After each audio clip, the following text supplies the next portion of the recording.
All right. Welcome everyone to the Green Nurse Monthly Clinical Conversations webcast, where we bring hope and inspiration for growth and healing. The Green Nurse podcast, Clinical Conversations, came about when Nurse Elisabeth and I merged our companies Holistic Caring and the Green Nurse alongside of Bloom Hemp CBD, creating Holistic Caring Network. We are in our 8th year of podcasting and 3rd year of broadcasting clinical conversations where we explore all aspects of how to optimize cannabis as medicine. We have a saying, people are making great medicines, people are selling these medicines, yet no one is truly interpreting how to use cannabis as medicine. And that's what we do as nurses. So cannabis nursing has been recognized as a specialty, and nurses are truly making an impact on advocating for the safe therapeutic use of cannabis. Today's clinical conversation highlights a remarkable speaker, author, educator, clinician, and visionary, the one and only Elisabeth Mack, Mack, who is co-founder of Holistic Caring and the Green Nurse and CEO of Holistic Caring and the Green Nurse, Holistic Caring Inc., which is our nonprofit that supports patients and providers. And she's also CEO of Bloom Hemp CBD. She is one busy lady, but we are very grateful to have her here today. Today's webinar is titled Compassionate Use, Past and Present. We'll explore the history and evolution of compassionate care through the lens of cannabis and hemp-derived CBD. This engaging session will delve into pivotal milestones from the compassionate use movement during the AIDS crisis of the 1980s to the critical role cannabinoids have played in supporting the LGBTQ community. And additionally, it will examine the transformative impact of Charlotte's Web on the CBD industry and the significance of Ryan's Law in advancing compassionate care. This webinar and clinical conversation session is proudly sponsored by Bloom Hemp CBD. Bloom Hemp is a woman and nurse-owned CBD emporium, champions of quality, safety, and patient-centered care. Bloom Hemp features organic CBD products formulated by doctors and nurses to target specific symptoms and are Ayurvedic inspired. Bloom Hemp offers a free nurse line and free emailed care plans with product recommendations and lifestyle tips. So make sure you check out Bloom Hemp. And now I'm going to pass this over to Elisabeth, who is going to present on compassionate use, past and present. Okay, thank you, Nurse Sherri. So let's see if I can share my screen here. And we should be able to go to here, right? And okay, so, you know, it's Heart Month, and normally we do a show talking about the heart and cardiovascular issues, but this time we wanted to talk about love and compassion, and that is the impetus of this compassion, past and present. So we're going to go through Pride and Prop 215 and how they're connected. Ryan's Law, safe legal access for medical cannabis within healthcare, and then we'll take some questions. So Sherri. Well, this is about me. Okay. You know, my name. This is a slide about me. I'm going to let Elisabeth present today, but my background is, you know, I've been a nurse, gosh, for 36 years. That's a long time. 25 years in conventional system in the Boston teaching hospitals, including critical care, oncology, pediatrics, hospice, home care, home infusion, telehealth, etc. 20 years in holistic nursing, primarily nutraceuticals and energy healing. 10 years in the plant medicine arena, cannabis and psychedelics. And I am proud to be Chief Nursing Officer and co-founder of Holistic Caring and the Green Nurse, Holistic Caring Inc., and Chief Nursing Officer of Bloom Hemp CBD, and founder and host of the Green Nurse podcast, Living Your Best Life. Also founding member of Cannabis Nurses Network, the International Association of Psychedelic Nurses, and I'm on the board of directors of the American Cannabis Nurses Association, and contributing author to Clark's Cannabis, a Handbook for Nurses. So that's me in a nutshell. All right. So hopefully everybody can hear us. You forgot you. Well, I'm going to get to that next. Okay. So we have a quick disclaimer. We are not, this is educational in nature, and we are not speaking anything that is FDA approved. Bloom Hemp is not responsible for any products that you obtain as a result of this presentation, and we are the owners of Holistic Caring and the Green Nurse and Bloom Hemp, as a quick disclosure. So now we have a little video we always like to start our show with, so let's see if this works.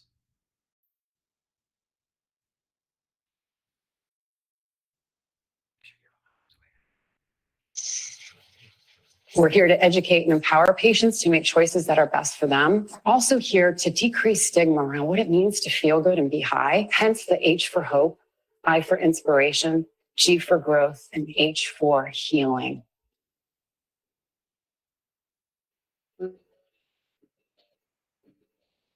The Green Nurse is a holistic cannabis nurse that teaches on the endocannabinoid system and the safe utilization of cannabis and other progressive tools to help people reach a better quality of life. I was cannabis agnostic for many, many years. And you know, the more research I did, the more I discovered that cannabis is this amazing medicine. I was told that I had a 4-stage pancreatic cancer. The doctor really told me he couldn't do anything else. He gave me her name, and she called me and she came to my house. She started to give me cannabis. My oncologist was puzzled because he couldn't find the cancer anymore. All of the learning that we get comes from the green nurses, and comes from their support, comes from their guidance. I trust everything that she says. Simply meet people where they're at. The plant doesn't, stress to grow, so we don't stress to share it. We're healing people. Cannabis has been used as a medicine for tens upon thousands of years. Here's the big message. Cannabis needs to be federally legal. We need to have laws that are the same across all 50 states that allow access to anyone and everyone who wants to utilize this powerful medicine. All righty. Okay, it's sort of like when you're getting ready, that's your fight song. That's our video that gets us ready to talk about this special plant. So my name's Elisabeth. I've been a nurse for a long time, Bachelor of Science in Nursing, Bachelor of Arts in Psychology, finished my MBA in Healthcare Administration in '96, and then went into insurance carrier operations and sales and spent nearly 20 years there. But I crashed my bicycle and I went out on leave to have surgery. I was introduced to cannabis as a medicine, and it started to work better than anything I had experienced at that time a decade ago, back in January of 15. And I said, wow, if I can help myself and heal, I'm going to have to do this and help other people. And that's how I fell into this a decade ago, created Holistic Caring, merged with the Green Nurse, and together we run Holistic Caring Inc., our nonprofit, where by the way, we are going to have a nursing scholarship Friday, the 21st of March. We do those on the solstices, so you can register if you'd like to apply for that, as well as Bloom Hemp CBD. I am very, very busy, and I have several past and present board positions that I love to work in the community as well. And the one local one is the Coachella Valley Cannabis Alliance Network, which is taking most of my time and efforts, and I'm very happy to work with them. So our learning objectives today, our learners will explore the legal and ethical foundations of medical cannabis access, focusing on its connection to the right to healthcare, Prop 215, PRIDE, and key legislation like Ryan's Law, SB 311, along with the Connor-Sheffield Act over in Maryland. Learners will also analyze the evolution of compassionate use programs and advocacy movements, examining their impact on healthcare and the historical ties between the LGBTQ community and medical cannabis advocacy, while highlighting key figures in cannabis activism during those formative years. Learners will assess the clinical and cultural aspects of cannabis use in healthcare, including its applications, cultural perceptions, and impact on patient care, with a focus on supporting individuals with various conditions and advancing patient advocacy. And today it's going to be really HIV and epilepsy. Learners will also evaluate legislative frameworks and policy changes related to medical cannabis, examining the impact of SB 311 and the goals of the Connor-Sheffield Act. So we believe that healthcare is a right, and so is cannabis, right? And so cannabis needs to be introduced into healthcare. The recent passing of Ryan's Law, SB 311 here in California, and historical compassion programs are crucial steps in expanding access to medical cannabis within healthcare and society. Cannabis has the power to provide comfort and care for all, and our goal is to foster an inclusive, cannabinoid-friendly community for everyone. So first, we're going to talk about the historical compassion programs and how we got here. And California is the first legal medical cannabis state at scale. Of course, New Mexico actually allowed for it first, but we followed quickly after. And Prop 215 is the Compassionate Use Act, where California made history by permitting the use of medical cannabis for patients. It exempted patients and their designated caregivers from criminal penalties relating to the use, possession, and cultivation of cannabis with a written recommendation from their physician or a physician. Didn't have to be their own doctor. Prop 215 ignored the normal FDA testing for safety and efficacy, allowing for botanical cannabis flowers and baked goods to be sold in dispensary. And that was all we had back in that day. And Prop 215 passed 11-5-96 by a voter initiative, 56 for, 44 against. And I do remember voting for that, being very excited, but also, we were a little afraid, not knowing how this was going to change medicine and whether or not we were going to have a bunch of people walking around high. It didn't happen. We were just fine. Cannabis has always been intertwined with the LGBT culture here in California for the past 40 plus years. It was the AIDS patients in the 1980s who knew that the inability to eat, wasting syndrome, could be mitigated by cannabis, which soothed nausea and stimulated their appetite. Modern patients deserve the right to have cannabis as a tool for whatever ails them, wherever they are. So back in the 1980s, Dennis Perrone and Brownie Mary were the early advocates for cannabis legalization in California. Dennis Perrone, in the midst of the AIDS crisis, was one of the original gay rights activists who ran the Cannabis Buyers Club in San Francisco, working with Brownie Mary to get cannabis medicine to the people who needed it. Mary Jane Rathbun, also known as Brownie Mary, illegally baked and served brownies to patients in San Francisco. It was the epicenter of HIV at the time, and she battled to legalize cannabis because it was the only thing that helped these men stay alive. And this is them sharing a toke in 1993. Dennis Perrone also was instrumental in passing Prop P, which happened in 1991. So that's the precursor to Prop 215 in 96. He organized for Prop P, calling on the state government to permit patients to use medical cannabis. It received 80% of the vote in San Francisco. Perrone was a hero in the gay community and sold cannabis in the Castro district of San Francisco, advocating for medical cannabis because AIDS patients benefited so much from it. In '94, he also co-founded the Cannabis Buyers Club, California's first public dispensary. His businesses were raided multiple times by the DEA, and yes, he did jail time, but not prison.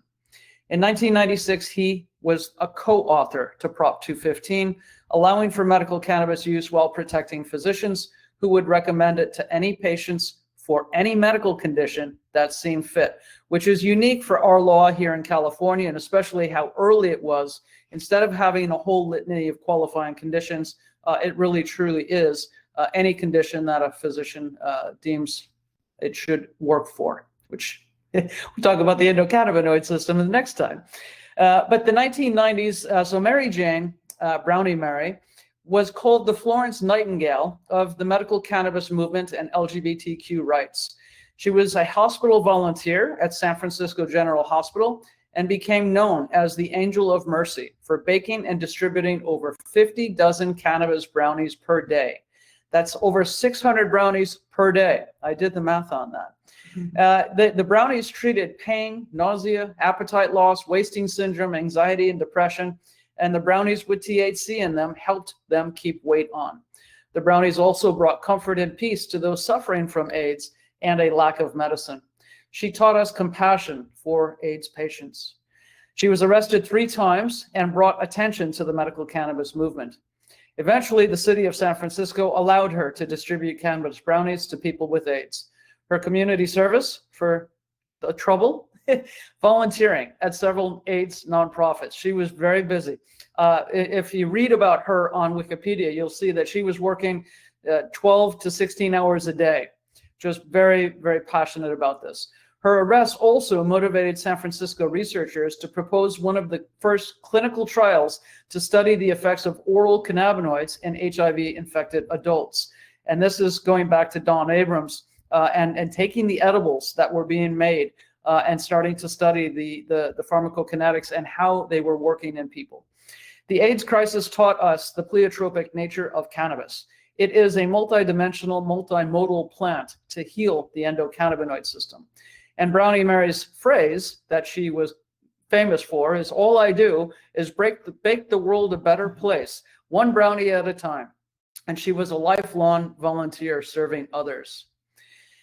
A little bit about the science of using cannabis for HIV/AIDS. This is from the Cannabis research dashboard. And AIDS is defined as a weakened immune system causing opportunistic infections with pneumonia, tuberculosis, GI infections, thrush, candidiasis, meningitis, viral encephalopathy, cancer, hepatitis, herpes, neuropathies, and dementia.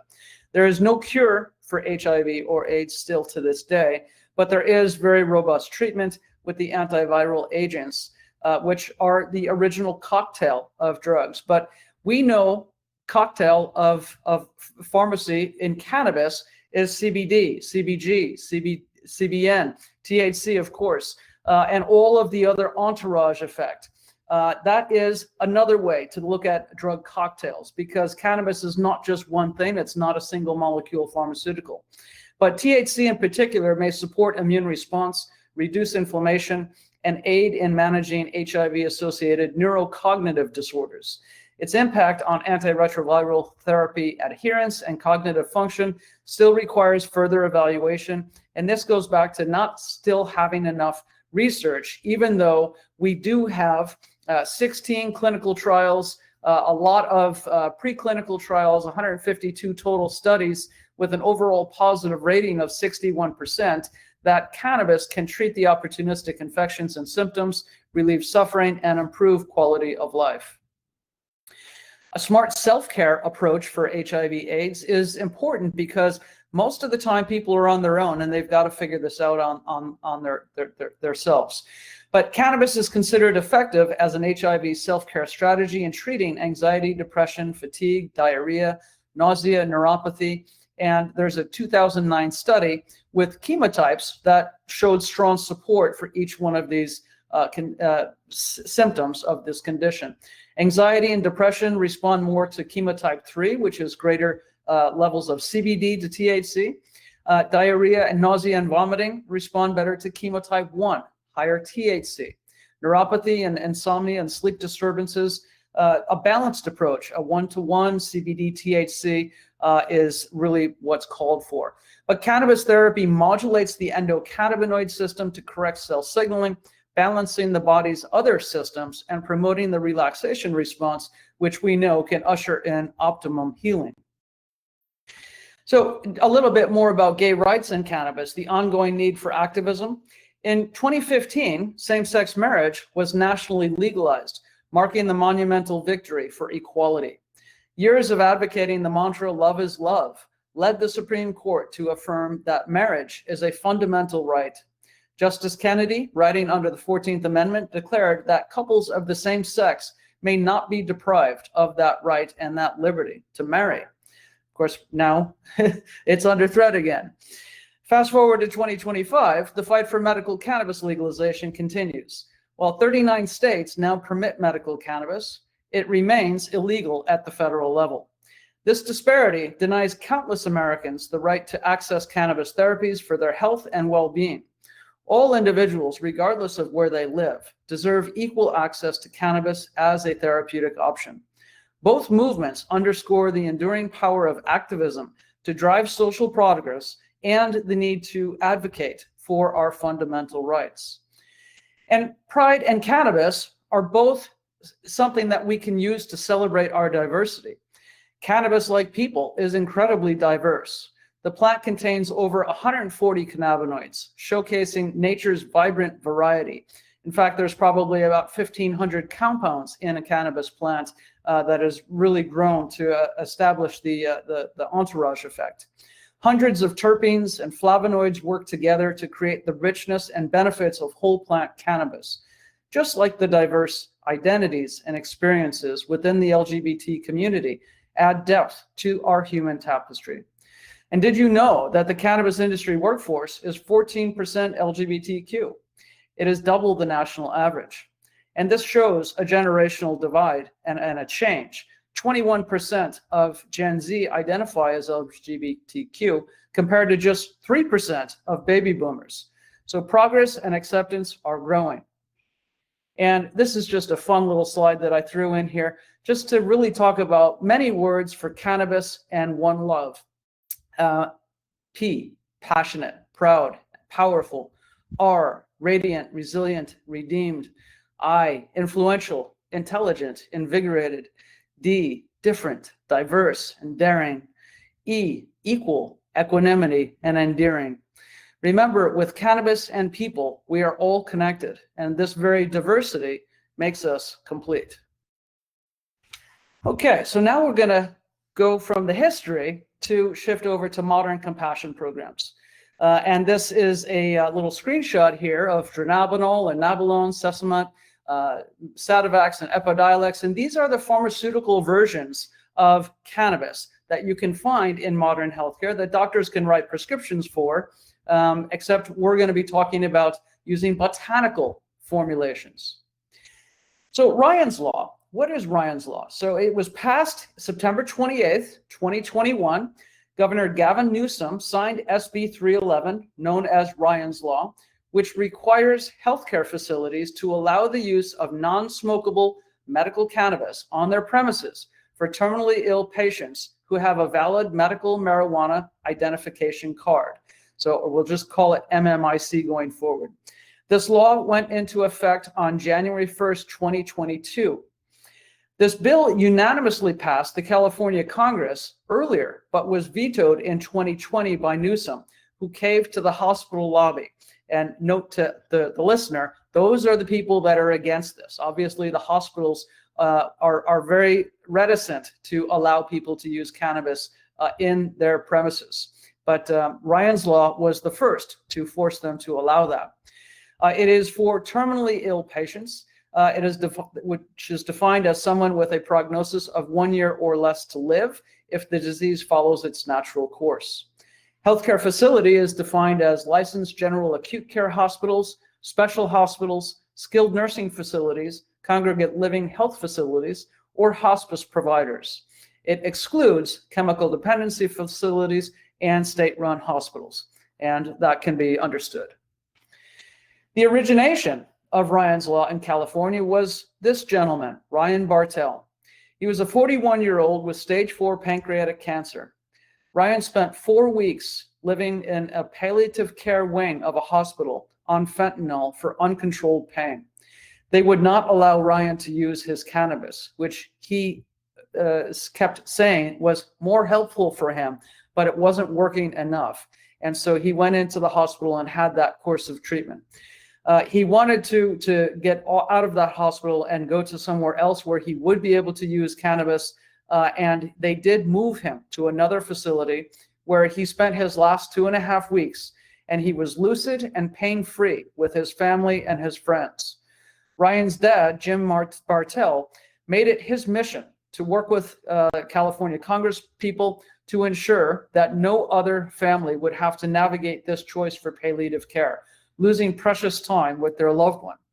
Ryan's Law builds on the patient's rights granted through the Prop 215 in 1996, the Compassionate Use Act, and much of the same language in justifying the expansion or the allowance of Prop 215 was put into the Ryan's Law text. When it comes to requirements for hospital, SB 311 allowed terminally ill patients to use medical cannabis within the facility. It prohibits smoking or vaping cannabis products on hospital premises. They are required to document medical cannabis use in the patient's medical record, required to require patients to provide a physician's medical cannabis recommendation, or MMIC, and develop and share written guidelines for medical cannabis use within the facility. So there has to be protocols and compliance work. There are several procedural provisions of SB 311. Emergency services, such as the ER, are exempt from the law. No cannabis in the ER. Healthcare facilities can issue a waiver of liability in cases of lost or stolen medical cannabis, so they're not responsible. Physicians at the facility are not required to provide cannabis recommendations. External doctors can fulfill this role. Most acute care and general doctors are still against cannabis. They don't understand it. And so having other doctors that are writing the recommendations generally fulfill this role is what's customary here. The California Department of Public Health is tasked with ensuring healthcare accommodations align with the law. Healthcare facilities cannot suspend the law's requirements solely on the basis that cannabis is classified as a Schedule I drug, which was always their argument. So Schedule I, it's not allowed. And facilities may suspend compliance with SB 311 if a federal agency such as HHS, CMS, or the Department of Justice initiates any enforcement actions related to the law. And furthering the healthcare facility implementation guide, the steps to ensure compliance include a ban on site smoking cannabis. So they implemented policies prohibiting smoking or vaporizing cannabis on premises. Again, this is non-smokable forms. So topicals, tinctures, oils, edibles, and patches would be allowed. They can verify patient documentation, training staff to confirm the MMIC or the doctor's recommendation, documenting the patient's medical cannabis use in the medical records, establishing secure storage and a plan for safe storage of medical cannabis on the units, waiving the facility liability so that the facility is not liable for lost or stolen medical cannabis, develop staff guidelines, creating clear written procedures for staff training and compliance, and a discharge protocol so that all remaining cannabis must be removed by the patient or caregiver, or the hospital will store it securely until they can dispose of it per the facility policy. So that is Ryan's Law. We can come back to questions in a few minutes, but I'm going to keep going with some compassionate access points in Maryland, across the country from here. So this picture is Connor Sheffield as a young boy who was very, very sick. And then this is him in modern times. In the 2023 legislative session, Connor Sheffield Foundation, named after Connor, who suffered from a severe GI disorder where he basically couldn't retain any nutrients. His motility was extreme, and every single thing he ate went right through him, and he was dying. And so they introduced a compassionate use bill modeled after Ryan's Law, SB 0587. The bill gained bipartisan support in both the House and the Senate and was presented in special committees, facing only one opposing witness, of course, the Maryland Hospital Association. Nurse Laura, our dear friend and colleague, provided essential clinical expertise to the committees advocating for these reforms. And you can see that Connor did heal, and using medical cannabis on a daily basis slowed his digestion down, and he stabilized to being able to live a normal life now using the cannabis. Unfortunately, SB 0587 did not receive a floor vote before the session ended, as priority was given instead to the cannabis reform bill to legalize adult use cannabis, which Maryland did do. However, after the session closed, bill advocates, including Nurse Laura, collaborated with the Maryland Hospital Association to draft a policy allowing state-registered medical patients to use regulated, non-smokable, labeled products from licensed dispensaries within Maryland hospitals. So in November 2023, the policy was presented to the Maryland Hospital Association stakeholders and received approval. So this is not a law like Ryan's Law, but this information could help other advocates out there seeking access for medical cannabis patients. A voluntary policy may be a more practical approach than mandating access through legislation. So either way, you know, as if you can enforce a voluntary policy, that would be good. You know, usually when you have legislation, there is compliance and enforcement of some sort, which we do have here in California with Ryan's Law, but it's still not widely adopted. And this was an exception in Maryland as well, but they are starting to get there. And there are Ryan's Law pockets in other places of the country that are in germination. they're like little seedlings. It's still uphill battles, but you know, once again, nurses are the bridge. So keep advocating for healthcare policy changes in your state, wherever you are, and you know, just know that it's a process, right? And this is just a little timeline of, you know, a first reading, then it goes to committee, then a second, third reading, and then it goes to the opposite chamber where it has to go through the same thing. Then it gets reviewed, and then it goes through a conference committee. And then if it passes both chambers, then it can go to the governor to be signed. But it is quite a long process. So anyway, that's Connor Sheffield. And then finally, this is about compassionate use. And we can't forget Charlotte Figge. Compassionate use started with her in Colorado. How many moms would do anything for their child? Charlotte's mother, Paige Figge, was that mom that would do anything. And Charlotte faced the challenges of Dravet syndrome, a severe and treatment-resistant seizure disorder. Her journey sparked the CBD movement and inspired the creation of Charlotte's Web. Though Charlotte's life was shaped by her illness, she was never defined by it. She quietly just changed the world. She taught us that plant-based medicine does not have to make you high to make a difference. And this is especially true with CBD, right? This is not THC, and where people think about high, but we've changed the lettering for high of hope, inspiration, growth, and healing, which you would remember from the beginning video. A recap of Charlotte Figge's epilepsy journey. Her first seizure was at 3 months old, and she was diagnosed with Dravet syndrome, which is a dreaded, severe form of epilepsy with refractory seizures that are very difficult to treat. There's a very high mortality rate associated with Dravet due to the intense, prolonged seizures. In 2012, at age 5, she was having 300 seizures per week, one every 30 minutes. Conventional treatment had failed her. She was on 7+ medications at a time and rotating through many of the severe anticonvulsants, anti-epileptic drugs. She was unable to eat and required a feeding tube. She was unable to walk and was in a wheelchair. She was nonverbal and had little to no quality of life. Her heart stopped twice due to the medications, and her mom performed CPR both times. The Stanley brothers in Colorado developed a strain low in THC and high in CBD. Originally called Hippie's Disappointment, they created it with hopes of treating seizures and other things that CBD could be useful for.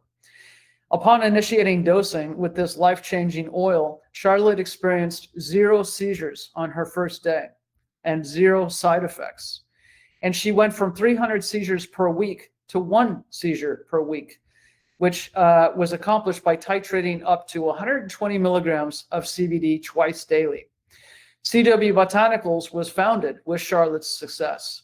They developed medicinal CBD oils, later renamed Charlotte's Web by the Stanley brothers in Charlotte's honor. In 2014, Dr. Sanjay Gupta featured Charlotte's story in CNN's Weed documentary. And you might remember shortly thereafter, Colorado became an epicenter of medical cannabis refugees. And there were people flocking to Colorado from all over the country to be able to heal their children. It was amazing to witness that. In 2018, the FDA approved Epidiolex, a CBD-based treatment for seizures in patients age 2+. Epidiolex is made by GW Pharmaceuticals in the UK. They are also the makers of Sativex. And of course, GW is now Jazz Pharmaceuticals. They sold for like $7 billion. And this is a picture of Charlotte Figge with her father in 2014. And with CBD, Charlotte started to walk, talk, eat, play, engage, learn, communicate, and even go to school. So imagine going from nonverbal in a wheelchair with a feeding tube to going to school and being somewhat like all of the other kids. Tragically, Charlotte died after contracting COVID, pneumonia, and caused seizures, respiratory, and cardiac arrest. And that was April 7th, 2020. And coincidentally, April 7th, 2020 was then named Charlotte Figge Day in Colorado to celebrate her life and legacy. And further coincidence, the DEA removed Epidiolex from the controlled substances list that same day. It was initially Schedule 5, and then upon further review, they decided to just completely deschedule it, which is, where we're talking today on, cannabis. Should it be Schedule 1? No. Schedule 3? Maybe, if that's all we get. Schedule 6, what Americans for Safe Access is proposing, which ACNA is tossing around on endorsing. Yes, I believe Schedule 6 would be something that is much more favorable for patients to maintain quality, testing, education, and all of the other good things. In fact, last week we had Steph Sher on our clinical conversations earlier, and she talked all about Schedule 6. So please go back in the network where we house all of our clinical conversations and watch all about scheduling and what's up next with that. So back to a little bit about science. This is the Cannabis research dashboard on epilepsy.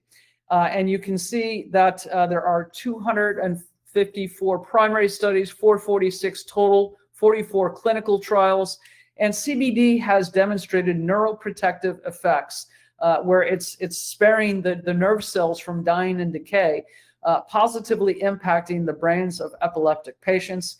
Key CBD targets in the brain include CB1 and CB2 receptors, GABA and glutamate receptors, 5-HT1A receptors, TRPV1, TRPV2, G protein 55, and it inhibits FAAH, so we can keep more of our own anandamide and 2-AG circulating in the brain, especially anandamide.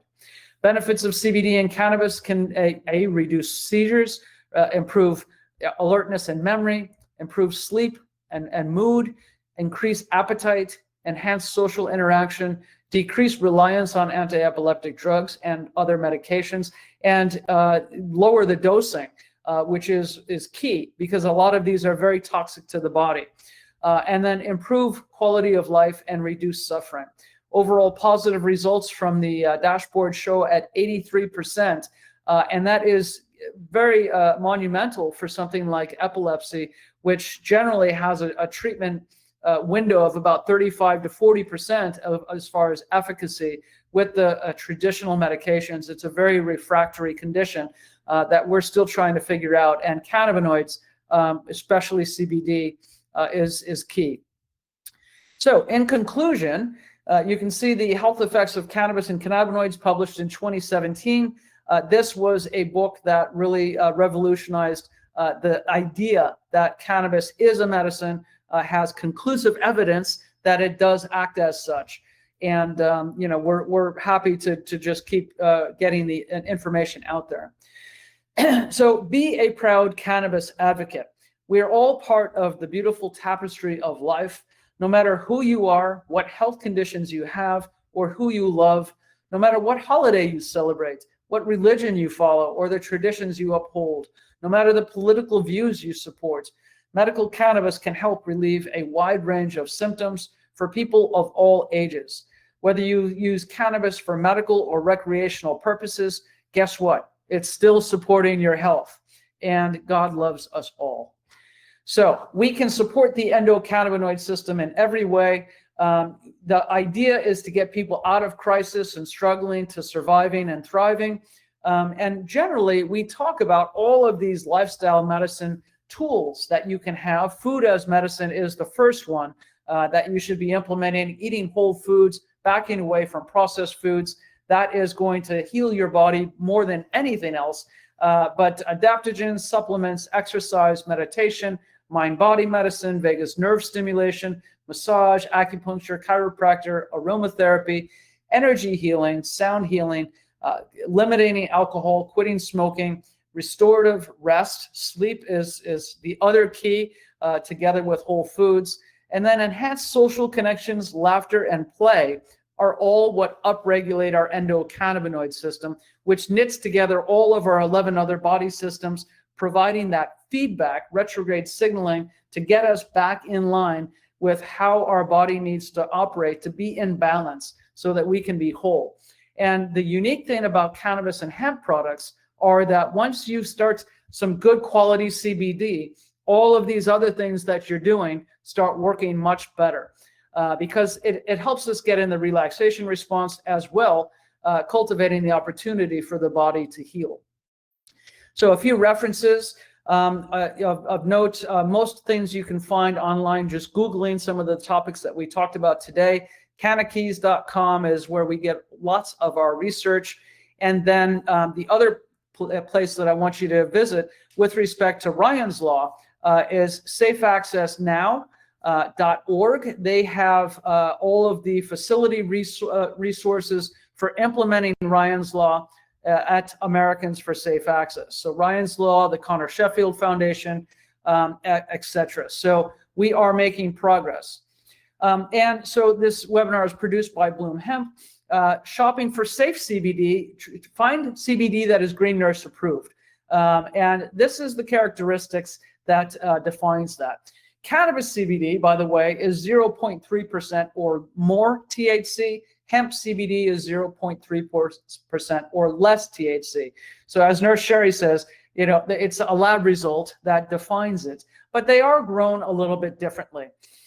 You can have isolate and broad spectrum CBD that has all of the THC extracted.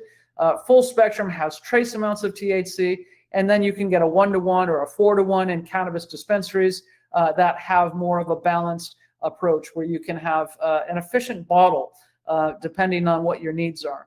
Always do business with companies that have transparent practices with a website address, email, phone, and customer service. Good manufacturing practices would be nice.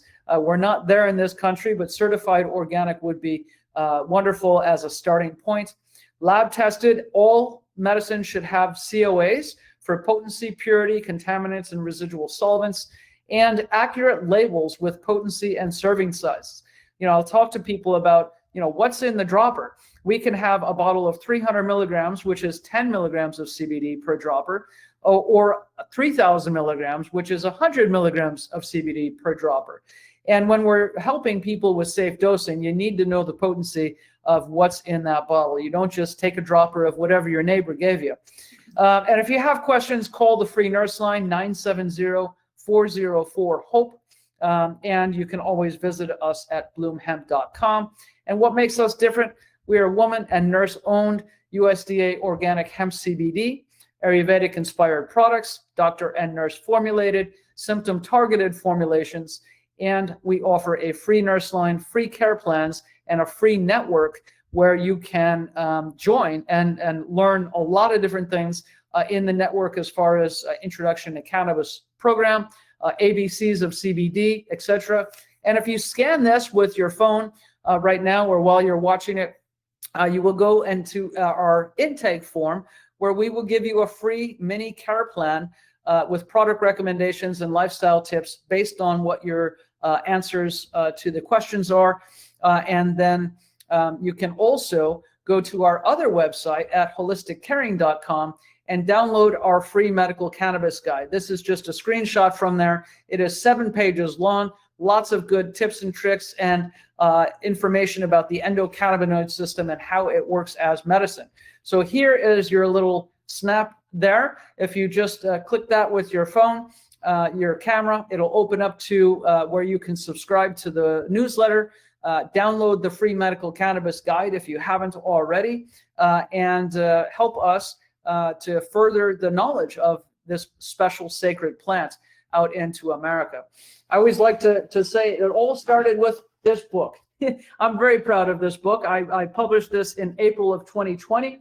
And this book really is a wonderful place to start.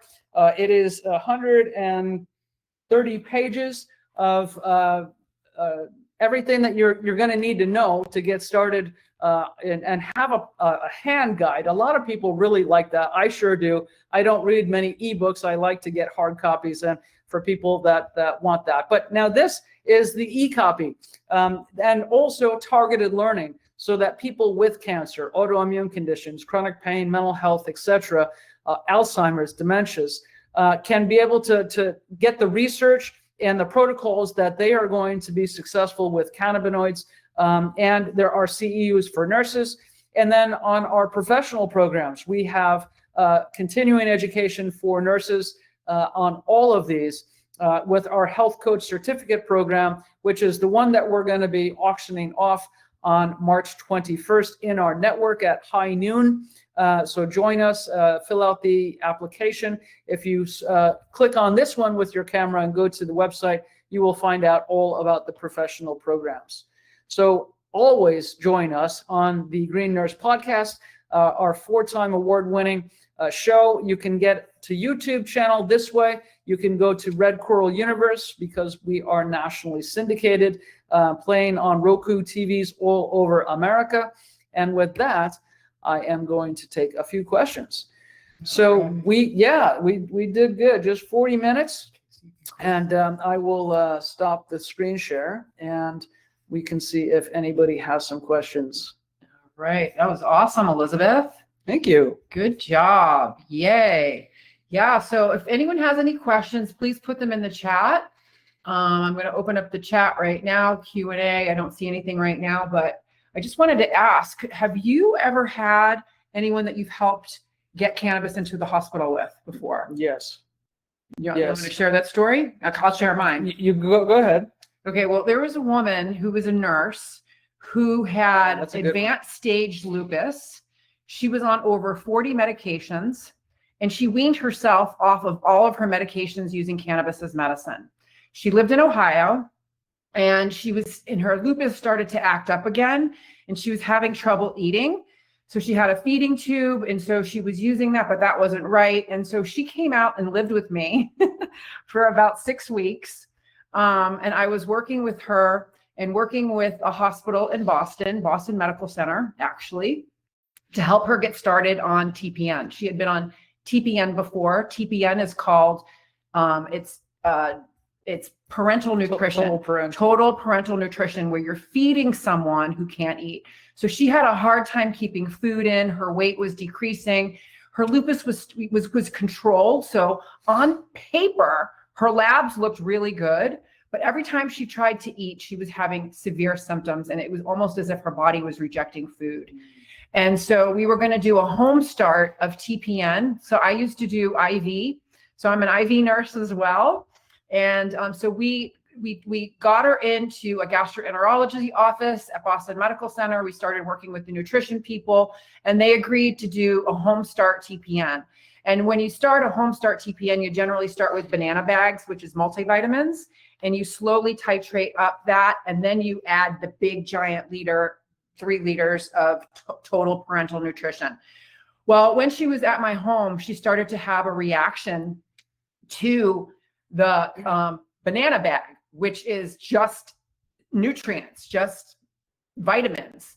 And so I knew she needed to be hospitalized, and she needed to be under more supervision because it was unsafe to do it at home at that point. So I escorted her to the emergency room, and I literally brought my laptop with me, my PowerPoint presentations, and I advocated for her to be able to use her cannabis.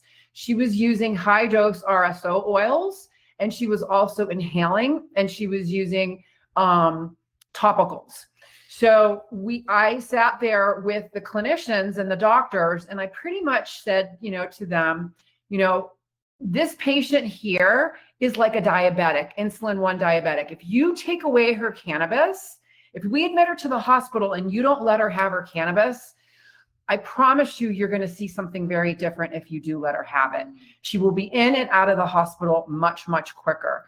And so I advocated for her to use her cannabis. They agreed to let her use the RSO oil and the edibles and the gummies and the topicals, and she had a little lockbox. But also what was really important for her was inhalation. And so we had the hospital, she would say to the nurse, I need to go out and get some fresh air. And so going out to get some fresh air mean that she would go out and take a puff or two off of her cannabis joint. And so she had those, again, locked in the lockbox in her room. And they allowed her to do that. And so her ability to use cannabis, I advocated for it. She was in the hospital for 5 days. We got her started on the TPN, and then she was discharged home. And then she was able to go back, and we set her up with home infusion back in Ohio. And so she, and then she had to come back a couple of times. But, we did advocate for that, and they did allow it. But it did take a lot of work and a lot of education and a lot of, if you take away her cannabis, it would be taking away insulin to a diabetic. And that's literally how I worded it with the physicians in the emergency room, and they agreed. Well, that's a fabulous story. Most of mine have to do around elder care and dementia and folks in assisted living. I have had many instances of that. Hospice, one where somebody was using cannabis. I remember speaking back at Children's Hospital in San Diego back in 2018, and they said, come in and educate all the NPs that are managing these cases of kids whose parents were bringing in cannabis. They would not stop bringing in cannabis, and so they wanted their kids to have. And this is 2018. This is when everything was going down with CBD. Epidiolex was in the news.